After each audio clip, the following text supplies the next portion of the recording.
આંખો એટલે આ સુંદર દુનિયાને જોવા માટે ઈશ્વરે સર્જેલું એક અદ્ભુત સર્જન.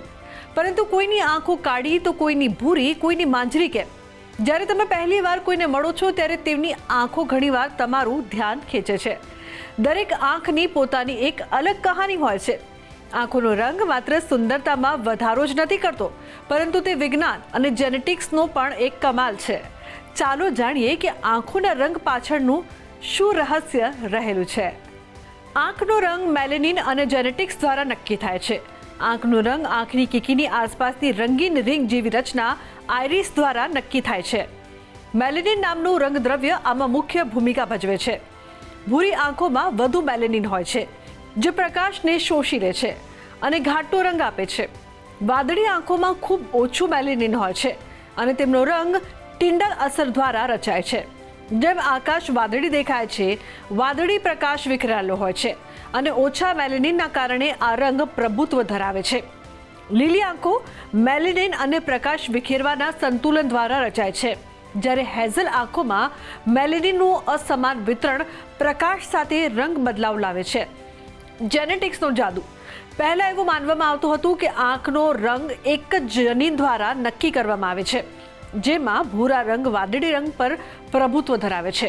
પરંતુ હવે વૈજ્ઞાનિકોએ શોધી કાઢ્યું છે કે ઘણા જનીનો એક સાથે રંગ નક્કી કરે છે. આ જ કારણ છે કે એક જ પરિવારના બાળકોની આંખોનો રંગ અલગ અલગ હોઈ શકે છે. બે વાદળી આંખોવાળા માતા પિતાના બાળકની આંખો લીલી અથવા આછા ભૂરા રંગની પણ હોઈ શકે છે. યુરોપિયન મૂળના ઘણા નવજાત શિશુઓ વાદળી અથવા રાખોડી આંખો સાથે જન્મે છે, કારણ કે તેમના મેલેનિનનું સ્તર ખૂબ ઓછું હોય છે. જન્મ પછીના પ્રથમ થોડા વર્ષોમાં મેલેનિનમાં વધારો થવાના કારણે રંગ બદલાઈ શકે છે. બદલાતા રંગ અને અનન્ય લક્ષણો.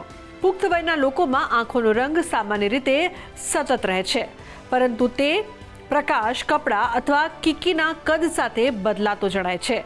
વાદળી ભૂખરી આંખો ક્યારેક વાદળી અને ક્યારેક લીલી દેખાઈ શકે છે. કેટલીક તબીબી પરિસ્થિતિઓમાં પણ રંગ બદલાઈ શકે છે. હેટ્રોક્રોમિયા એક દુર્લભ સ્થિતિ છે જ્યાં એક આંખ બીજી આંખથી અલગ હોય છે, અથવા મેઘધનુષમાં બે રંગો દેખાય છે. હોલિવૂડ અભિનેત્રીઓ કેટ બોસવર્થ અને મિલા કુનિસ આના ઉદાહરણો છે. ગાયક ડેવિડ બોવીની આંખો ઈજાના કારણે અલગ અલગ રંગની દેખાઈ હતી. સાંસ્કૃતિક અને વૈજ્ઞાનિક દ્રષ્ટિકોણ. ભૂરા રંગની આંખો વિશ્વમાં સૌથી વધુ જોવા મળે છે. ખાસ કરીને આફ્રિકા અને એશિયામાં વાદળી આંખો ઉત્તર અને પૂર્વ યુરોપમાં વધુ જોવા મળે છે, જ્યારે લીલી આંખો ફક્ત 2% વસ્તીમાં જોવા મળે છે.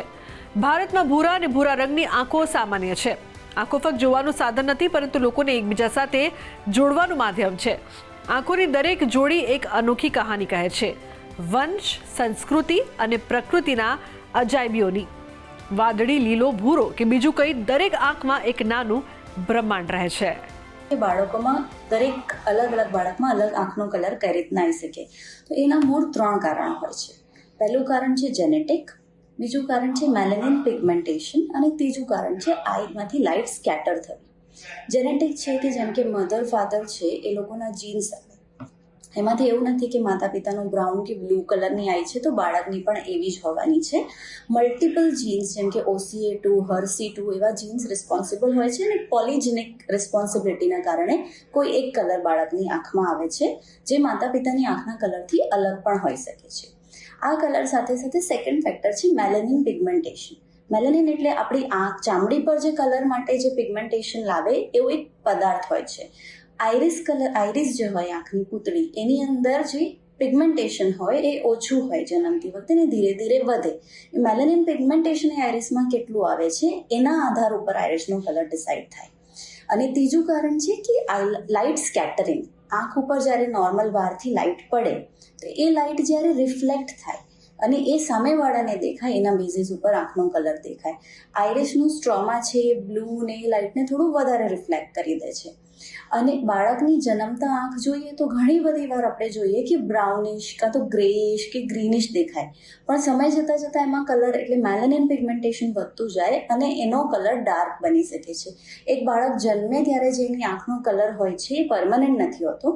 ધીરે ધીરે એના પિગમેન્ટેશન સાથે એટલે 1 થી 3 વર્ષ સુધી આંખનો કલર બદલાઈ શકે છે.